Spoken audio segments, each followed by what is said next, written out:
안녕하세요. 안녕하세요. 오늘은 니까야 경전의 출가 얘기로서 아주 여러분들도 익히 들어본 적이 있는 앙굴리말라 존자의 출가 얘기에 대해서 말씀드리겠습니다. 앙굴리말라 존자는 코살라의 좋은 브라만 집안에 이렇게 출생이에요. 아버지는 궁중제관이었어요. 궁궐에서 제사를 담당하는 브라만이었고, 어머니도 브라만 출신의 여성이었고, 좋은 집안에 태어났는데 유학을 보냈어요. 거기서 이제 훌륭한 학자가 있는 집안으로. 그래서 많은 브라만 자제들이, 좋은 집안의 자제들이 거기 가서 먹고 자고 하면서 공부를 해요. 몇 년 동안. 그래서 그 공부를 성취하고 오면은 가문을 일으키는 거죠. 그래서 이제 앙굴리말라 존자가 어렸을 때 그래 유학을 가서 이제 공부를 하는데, 앙굴리말라 존자는 굉장히 성실하고 굉장히 똑똑해요. 똑똑하고 인내심도 많고 그렇게 가서 공부를 하니까 들어오고 나서부터 스승이 앙굴리말라만 좋아하는 거예요.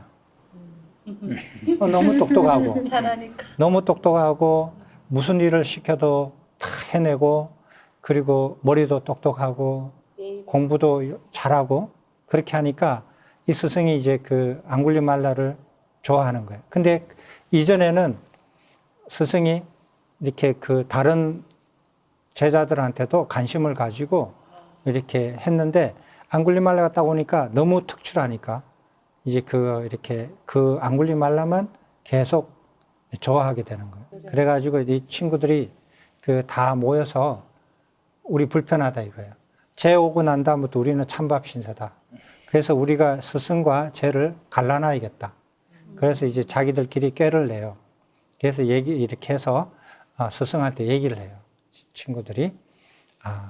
앙굴리말라는 스승의 말을 스승이 안 볼 때는 안 지킵니다. 그리고 스승을 싫어하고 이렇게 존경하지 않고 오히려 욕을 합니다. 이렇게 이제 그 스승한테 얘기를 해요. 스승이 딱 듣더니 그럴 리가 없다. 모함하는 줄 알아요. 그래서 그 말을 고지 안 들어요. 요지부동이다. 그래서 어떻게 꾀를 내느냐 하면, 스승의 사랑하는 젊은 부인이 있었어요. 스승의 부인 이제 있는데, 스승이 그 부인을 굉장히 이렇게 좋아하고 사랑하고 젊은 이렇게 예쁜 부인이 이렇게 있었어요. 그래서 다른 이렇게 그 학생들이 머리를 짜서 이렇게 이제 그 세팅을 해요. 모략을 해요. 어떻게 하냐면, 이 스승의 부인으로부터 말을 하게끔, 스승을 움직이게끔 그렇게 해요. 그렇게 해서 이제 걸려들어요. 네. 앙굴리말라가. 그래서 어느 날 이렇게 스승이 출장 갔다 오니까 부인한테 얘기를 하는 거예요. 부인이 제 앙굴리말라가 자기를 이렇게 괴롭혔다.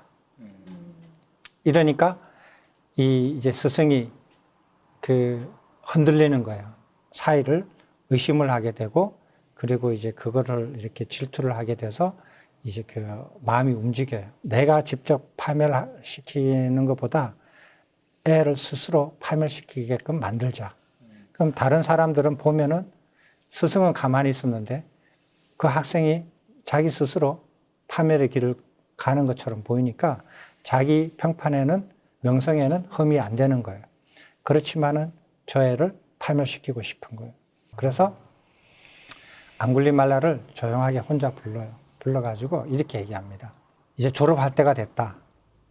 졸업할 때가 됐으니까 너는 스승한테 졸업할 때 선물을 이렇게 줘야 되는데, 나는 너로부터 사람들의 엄지손가락을 100개를 이렇게 가지고 오너라. 그걸 나는 선물로 받고 싶다. 그러지 않으면 너는 졸업 못한다. 이렇게 이제 이런 식으로 얘기를 한 거예요. 그때 앙굴리말라는 우리 가문은 그런 일을 하면 안 됩니다. 할 수 없습니다. 그때 그럼 너는 졸업 못한다. 그리고 너가 배운 것이 다 무효가 되고 너의 집안은 그걸로서 망한다. 그러나 너가 사람을 100명을 죽여서 이 손가락, 엄지손가락, 오른손 엄지손가락을 나한테 가지고 오면 너는 졸업을 하고 너가 이때까지 공부한 것을 성취해서 너의 가문은 또 흥할 수 있다. 이렇게 얘기하니까 이제 마음을 굳혀요. 그 길로 스승한테 5개의 무기를 챙겨요.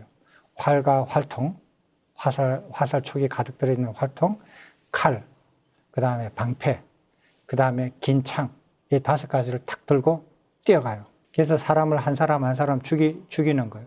그러니까 한 사람을 죽이면 살인이 나니까 이렇게 그 지역에서 사람을 2번 죽이기가 어려운 거예요. 그래서 그 스승이 있는 그 지역에서부터 차근차근하게 죽여 나가서 자기 고향집까지 내려오게 돼요. 그러면서 이제 이렇게 사람을 죽이면서 이제 머리도 조금 이렇게 흐려져요. 그래서 내가 몇 명 죽였더라? 손가락이 몇 개인지 이제 기억이 잘 헷갈리기 시작하는 거예요. 그래서 안 되겠다 싶어서 손가락을 꿰매가지고 목걸이를 만들어요.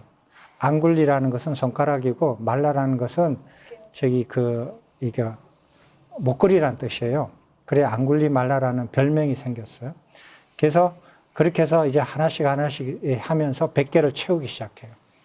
그렇게 사람을 죽이면서 지역을 옮겨가면서 죽이면서 자기 고향에 있는 근처 숲까지 왔어요. 그래서 이제 그 고살라국에서 또 살인을 이 지역 저 지역에서 살인을 하다가 그게 이제 고살라국에서 소문이 났어요. 살인이 일어났던 마을마다 왕한테서 상소를 하는 거예요. 이런 살인범이 있으니까 이런 살인범을 좀 잡아주세요. 이렇게 상소를 했어요. 그래서 신하들이 모여가지고 이 상소를 대왕한테 올릴 건지 말 건지 서로 논의하는 것을 궁중 재관에 있던 아버지가 그걸 보고 듣습니다. 몽타주를 보고 얘기를 들어보니까 자기 자식인 거야, 아들인 거야. 그래가지고 집에 쫓아가요. 그래서 부인한테 이렇게 지금 살인사건들이 많이 일어나는데 그 범인이 내가 보기에는 우리 아들 같소. 그게 틀림없는 것 같소. 그랬더니 부인이 그렇다면 당신이 걔를 가서 만나서 집으로 데리고 오시오. 그랬더니 아버지가 무서워졌어요. 나는 내 아들이지만 그 살인하는 것들이 너무 무서워서 나는 못 가겠어. 그랬더니 부인이 그러면은 내가 가서 아들을 데리고 오겠어. 하고 이제 음식을 준비해 가지고 아들이 있는 곳으로 숲으로 이제 갈 채비를 챙기는 거예요. 그 무렵에 이제 석가모니 부처님께서 아침에 이제 그런 사실을 천리 안으로 보시게 돼요. 부처님이 들어가셔요. 들어가가지고 앙굴리말라가 딱 보니까 자기 숲에 10명도 아니고 20명도 아니고 30명도 아니고 40명, 50명까지도 자기가 들어오면은 이렇게 사람을 죽였는데 다 죽인 건 아니지만 그 중에 한두 사람을 죽일 수 있었는데 혼자, 둘도 아니고 혼자 오니까 이거 웬 떡이냐. 마지막 그 100명째를 내 손가락을 채우고 이제 이 일을 끝날 수 있겠다 하고 이제 칼을 들고 쫓아가요. 그러니까 이제 석가모니 부처님께서 신통을 부리세요. 신통을 부리는데 어떻게 부리냐면 앙굴리말라가 아무리 빨리 따라오거나 천천히 따라오거나 그 간격이 아주 일정하게 달 듯 말 듯 요 간격을 유지하면서 앞을 도망가는 그런 신통을 부려요. 네. 그러니까 앙굴리말라가 신기하다 이거예요. 자기는 그 말을 타고 오는 사람도 쫓아가서 잡았고 말을 2마리나 끄는 3마리나 끄는 마차도 쫓아가서 사람을 잡았다 이거예요. 그리고 뛰어가는 사슴도 내가 쫓아가서 잡았다 이거예요. 이렇게 잡은 적이 있는데 어떻게 이게 이런 이렇게 아주 이렇게 신껏 뛰지도 않는 이 사문 하나를 내가 못 따라가느냐 이거예요. 달 듯 말 듯. 그러니까 이상하다는 생각이 든 거예요. 네. 그래서 이제 뒤에서 아무리 따라가도 그 거리가 좁혀지지도 않고 늘어나지도 않고. 그러니까 이제 그 앙굴리말라가 딱 멈춰서 사문한 이제 석가모니 부처님한테 얘기해요. 멈춰라 이렇게 얘기해요. 그랬더니 석가모니 부처님께서 뭐라고 답변하시냐면 나는 이미 멈췄다. 멈추지 않는 것은 너다. 멈춰야 할 것은 너다. 이렇게 얘기하는 거예요. 그랬더니 앙굴리말라가 생각을 하는 거예요. 저 사문들은 거짓말을 하지 않는다라고 나는 들었다. 소문은 들은 거예요. 들었는데 나는 지금 멈춰 있는 거, 지는 도망가고 있는데 어떻게 나는 멈추지 않았다 그러고 자기는 멈췄다고 얘기하는가? 의문이 들은 거예요. 그래서 이렇게 그 세존한테 얘기합니다. 무슨 소리냐? 나는 멈췄고 그대는 멈추지 않았는데 왜 그대는 멈췄다 그러고 이미 멈췄다 그러고 나는 멈추지 않았다라고 얘기하는가? 이렇게 얘기하는 거예요. 물어보는 거예요. 그랬더니 석가모니 부처님께서 이렇게 대답을 해요. 나는 모든 악법을 사람을 죽이거나 악의를 가지거나 하는 모든 악법을 이미 멈췄다. 너는 아직까지도 사람을 죽이려고 해하려고 하는 그 악법을 멈추지 않았다. 그래서 멈춰야 할 것은 너다. 이렇게 얘기를 합니다. 그렇게 하니까 앙굴리말라가 소문을 들어서 알잖아요. 그래서 이 그 석가모니 그 깨달으신 큰 사문이 이 숲에 오신 저분이 그 큰 사문임이 분명하다. 그래가지고 그 자리에서 그 5가지의 그 무기들을 그 절벽 아래로 던져버려요. 던져버리고 출가하겠습니다. 라고 이제 엎드리는 거예요. 그러니까 부처님께서 그 즉시 출가를 받아줘요. 뭐 조건도 없이 아무것도 없이 그냥 받아줘요. 그리고 이제 그 머리를 깎고 모욕을 시키고 누대기 옷으로 바꿔 입어요. 바꿔 입고 이제 그 앙굴리말라를 시자로 삼아서 이제 다시 부처님께서 그 계셨던 원림으로 돌아가요. 며칠 동안 걸어서. 그래서 돌아갑니다.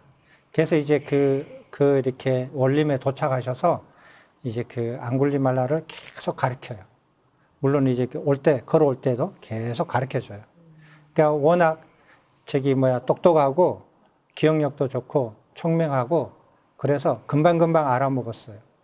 그래서 이제 그 성가가 있는 곳에 들어와서 이제 그 새로운 비구를 데리고 오니까 그 같이 이렇게 이제 탁발을 하고 생활을 했어요. 생활을 했는데 어느 날 그 왕이 이제 상소문을 이제 드디어 본 거예요. 봐가지고 그 아주 날쌘 기마병 500명을 데리고 앙굴리말라를 잡으러 앙굴리말라가 있는 곳으로 이제 그 왕궁을 떠나서 갔어요. 근데 그 중간에 부처님이 계시는 원림이 있었어요.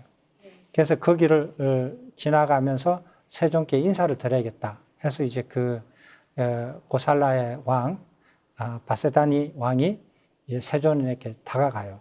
물론 이제 다 칼 같은 걸 다 내려놓고 군사들은 뒤로 물리고 세존께 인사를 드립니다. 세존이 이렇게 말씀하시는 거예요. 아니, 전쟁이 일어났어? 그 마가다국에서 당신을 공격해 왔어? 바치국에서 당신을 공격해 왔어? 전쟁이 일어났습니까? 왕이시여. 그러니까 아닙니다. 전쟁이 일어난 게 아니라 앙굴리말라라는 연쇄살인범을 잡으러 제가 지금 그 가는 길입니다.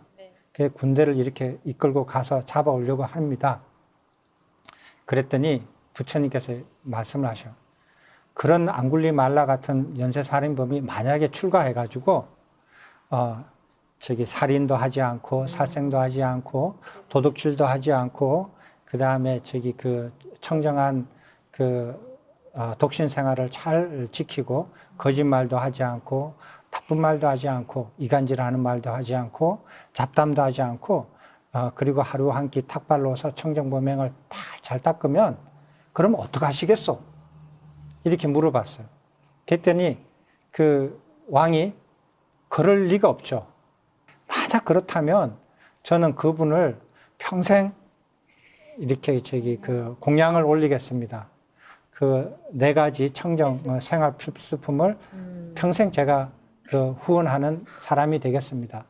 이렇게 말씀하시는 거예요. 그러니까 세존께서 이렇게 그 앙굴리말라가 바로 저기에 있는 거예요. 저기 걸어가가지고 왕이시여. 그 앙굴리말라의 오른손을 들어줘요. 이자가 앙굴리말라입니다. 이러니까 왕이 자기 칼도 없잖아요. 칼도 다 무장 해제해가지고 세존께 왔으니까 칼도 없고 무사도 지금 옆에 없거든요. 그러니까 머리카락이 쭉 서면서 너무 두려운 마음이 꽉 일어나는 거예요. 그러니까 세존께서 그걸 아시고 왕이시여 두려워하지 마시오. 옛날에 앙굴리말라가 아닙니다. 지금 이자는 이렇게 계를 잘 지키고 아주 이렇게 그 청정한 범행을 닦는 비구가 되었습니다. 이러니까 믿지를 못하는 거예요. 그래서 왕이 그 앙굴리말라 옆에 가서 당신의 아버지 성은 무엇이고 어머니의 이름은 무엇입니까? 이렇게 물어봐요. 그랬더니 그분이 말을 하는 거예요. 앙굴리 존자가 저의 아버님의 성은 박가고 어머님은 뭐뭐라 이렇게 말씀을 하시니까 맞거든요. 그리고 저는 예전에 앙굴리말라라고 사람들이 부르던 그 사람입니다. 이렇게 얘기를 해요. 그랬더니 왕이 두 말을 할 수 없잖아요. 그것도 부처님 앞에서. 그래서 존자시여, 예? 존자에게 이렇게 큰 복이 있기를 바랍니다 하고 존자의 그거 4가지 생활 필수품을 제가 이렇게 후원해 드리겠습니다 하니까 앙굴리말라 존자는 저는 생활 필수품 자복하고 옷은 이미 다 갖춰져 있습니다. 필요하지 않습니다. 이렇게 말씀을 하고 왕이 떠나요. 왕이 떠나니까 이제 이 일이 있고 난 다음에 그 앙굴리말라가 이제 왕이 참 신통하다 이거예요. 칼과 몽둥이로도 다스리지 못한 사람을 석가모니 부처님은 몽둥이도 칼도 없이 어떻게 저렇게 다스리느냐. 진짜 신기하다. 이러면서 참으로 경이롭다 하고 세존께 인사를 드리고 저는 그만 돌아가겠습니다. 할 일이 많습니다. 이래가지고 돌아가요. 그래서 이제 그거 사실을 이제 주변 사람들이 알게 됐잖아요. 그래서 참 왕이 그거를 이렇게 퍼뜨리지는 않죠. 그래서 그것이 이제, 어쨌든지 말이 전하는 사람들이 세존을 칭송하고 싶은 마음으로 그 말을 이제 전했겠죠. 그렇지만은 앙굴리말라에 의해서 살해를 당한 친인척이나 가족들이 그걸 이제 나중에 듣게 돼요. 세월이 좀 지나서. 그러니까 이 사람들이 이제 서로 이제 알게 돼가지고 석가모니 부처님을 해서 비구들이 탁발하러 올 때 서로 얘기하는 거예요. 저 사람이다. 저 사람이 앙굴리말라다. 저 사람이 우리 아버지를 죽이고 우리 자식을 죽이고 내 부인을 죽이고 이런 자다. 이걸 아는 거예요. 그래서 이제 확인해 보니까 맞다 이거예요. 그런데 부처님이 같이 계시니까 어떻게 할 수가 없었어요. 그리고 세월이 지났어요. 그래서 그 세월이 지나면서 앙굴리말라 존자가 아랑가를 이루셨어요. 아랑가를 이루셔가지고 어느 날 세존께서 다른 일로 이렇게 탁발을 이렇게 안 나가시고 앙굴리말라 존자만 탁발을 가는 날이 생기게 된 거예요. 근데 그 탁발에 가서 마을에 갔더니 부처님이 안 계시고 혼자 온 거예요. 탁발을. 그러니까 때는 이때다. 이러면서 이제 그 원수를 갚아야지 해가지고 사람들을 다 불러가지고 앙굴리말라 존자가 탁발에 나온 것을 보고 흙을 던지고 돌을 던지고 몽둥이를 던지고 쇳덩이를 던지고 그 도자기 깨진 것을 던지고 칼을 던지고 막 이랬어요. 우리 원수를 갚겠다고 해서. 그래서 앙굴리말라 존자가 이렇게 머리도 깨지고 피가 흐르고 바루도 다 깨지고 이렇게 옷도 다 이렇게 찢어지고 헤어지고 몽둥이로 맞고 사람들한테 거의 죽음이 돼서 다시 돌아가요. 그래서 이렇게 원림에 가서 부처님을 찾아뵙습니다. 부처님이 저기 멀리서 앙굴리말라 존자가 오는 것을 보고 앙굴리말라가 가까이 올 때 얘기합니다. 앙굴리말라여, 인내하라. 감내하라. 그 고통을 감내하라. 왜냐하면 너가 브라만이었을 때 출가 전에 했던 행으로 너가 지옥에 가서 수백 년, 수천 년 동안 갚을 그 고통을 지금 겪는다라고 생각하고 감내하라.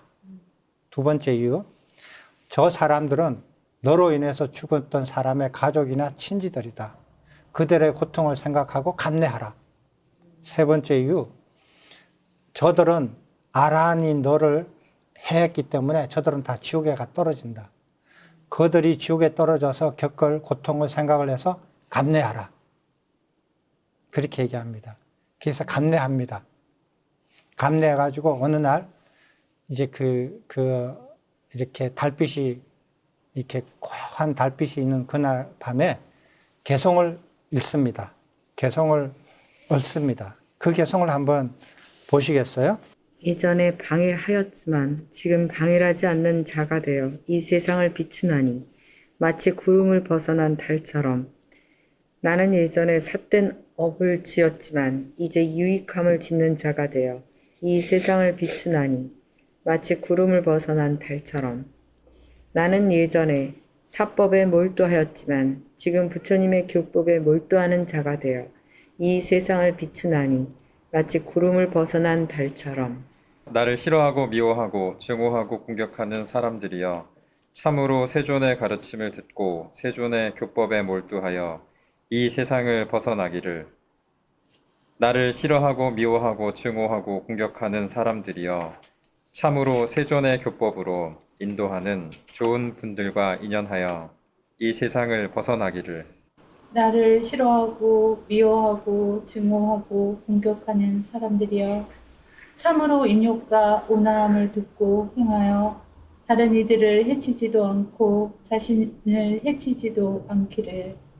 나를 싫어하고 미워하고 증오하고 공격하는 사람들이여 참으로 다른 이들이나 자신을 해치지 않아 세상의 평화를 얻어 다른 이들을 보호하고 자신도 보호하기를. 그렇게 나는 세존께 다가왔나니 그렇게 나는 세존께 기처를 요청하였나니 세존께서 설하신 가르침 어떠미나니 나는 세 가지 명지를 얻고 세존의 교법 모두 실천하였나니. 이렇게 달 밝은 밤에 구름에 벗어난 달처럼 그런 달빛을 받으면서 이런 개성을 읽고 반열반에 드십니다. 이 앙굴리말라의 출가에 대한 얘기입니다. 오늘은 이것으로 마치겠습니다. 감사합니다.